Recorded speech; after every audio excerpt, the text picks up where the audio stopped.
Yeah? Can you say hi? Yeah? Are you a good boy? Such a good boy. Good dog. All right. I saw Superman. I was having a very bad day last week, and just on a whim, I texted my girlfriend, like, hey, Superman is in theaters. You want to go? And she's like, yeah, let's go. So we went.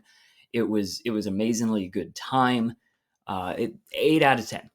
uh yeah, not quite to the level of like genre defining of something like Spider-Man 2 or Dark Knight Rises, but who knows, in 10 years we could look on this very differently. It is definitely a positive superhero movie. I think there's a lot that you can say about kind of the aspect of Paladin and truly being good in a world that challenges that, and how that plays into your D&D adventure. But what I want to talk about today on this channel about Superman is your animal companion. Okay, we're sitting. Yeah. Can you meerkat? Meerkat. Good boy. Good boy. Yes.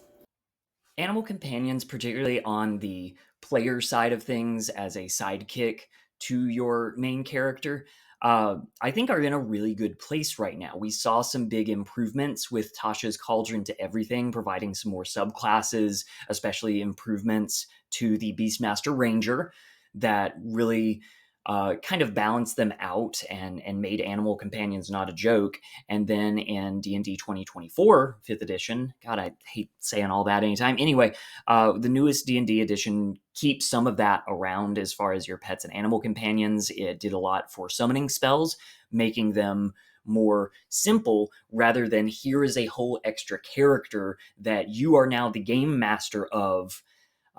With its own initiative order, we see instead things like, okay, you summon a bunch of creatures, it deals a bunch of damage, moving on. And this is actually similar to the way crypto is used in Superman. Now, I'm not going to give spoilers, but I am going to give some hints at things that happen. If you haven't seen the movie, I don't think this will ruin anything for you. If anything, it will make it better and more likely for you to say it if, for example, I say Dora the Explorer fights Benjamin Netanyahu.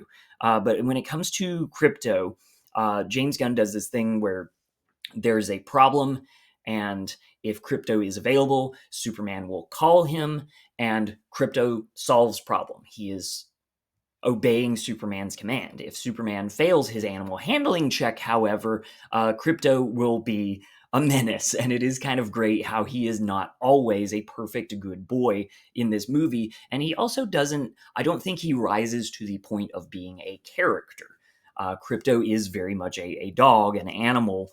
And I think that's another thing you should use in your D&D game, to not totally have this, talking parrot Iago thing of an animal companion. I think it's better, for the sake of the whole table and the group experience, to relegate them to a more sidekick, we're not voicing you status. Even when I have something like a druid use a speak with animals in game, I don't like to give that many words to the party's horse, for example. Um, so I think that's something you can do in your D&D game if you've ever been bogged down by somebody running an extra turn for an extra pet at the table. Just say, okay, your animal companion is equivalent to a CR3 right now. There's a CR3 enemy on the board in addition to all the other enemies I've fielded against you. If you want to command your pet to go, your dire wolf to go deal with this CR3 threat, then like, cool, that's off screen, that's happening, done. Okay, that's a good boy. Can you dance? Dance! Yes! Good boy. Where I think the problem with animal companions comes in with them taking up too much screen time, taking up too much space at the table and at the role play, is when people have multiple, when everybody at the table has a pet, or especially when like your one Pact of the Chain warlock has one familiar, an extra familiar, an illusion, and they're also going to summon a beholder this fight. That's a mess. And the way that you counter that as a dungeon master, something easy you can do that goes back to that problem solving and filling multiple monsters in your combat leads to some antagonistic tendencies where you're like, okay, y'all fielded more good guys, I'm going to field more bad guys. And it just, if you keep doing that, it's going to make every fight scene chaotic to the point where you might as well be playing Warhammer. So I think what you need to do there, you can house rule this. You can make a rule like, guys, you can only have one summon. I don't I don't love putting constraints like that on the rules as written. I think you just need to kind of show through your combats, through your role play that, like, okay, neat, you can do that, but if it's not rewarding for everybody at the table, if I can tell that especially other players are annoyed by this, just don't really reward it. Don't focus on it. Again, don't give a voice to the beholder. Just say, okay, they show up, they're doing their thing, let's make a few rolls, we're moving on, good job.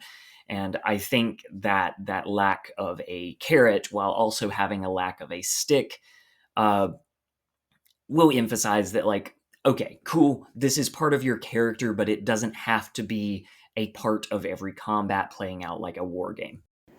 Yeah, we're laying down. Okay, this one's hard. Roll over. Oh my gosh, you're doing it. You made it. What a good potato. You're such a good boy. Good Taiki. Yes. Now, of course, the other side of the screen of this is the dungeon master using animals and beasts as enemies. And that's fine. I do think it's a bit overused to have, wolves and direwolves and yeth hounds and everything else on random monster tables when, like, having a fight with wolves doesn't really prove anything and it's not going to give you a lot of XP. It's just kind of there as a trash fight. But the worst thing about this is a lot of people do have problems with violence against animals. My girlfriend plays a lot of video game role playing games, and devs like to swarm the open world with dog types, and they'll snarl at you and growl when they're about to approach and fight you, and then when your character is forced to kill them, they make sad puppy noises, and she's always like, why did they have to do that? And I agree. It's kind of mean to kill animals. um, there's ways around this. You can kind of say, oh, they're actually werewolves, or they're actually being controlled by the vampire, and maybe there's a way to free them in the fight or get them to turn on your side. I think those are all good, but I think maybe just using less direwolves in your encounter is not the worst way to go. And when you're in those session zero safety talks, I think it's a perfectly legitimate thing for you to do what some of my players have done and just write down, like, I don't want violence against animals. There was a small controversy leading up to the release of Superman where it got leaked that there was some kind of focus test where there was a scene where Crypto gets punched, and audiences reacted bad and they cut it. And I think, having seen the movie, I'm taking a guess at when this happens.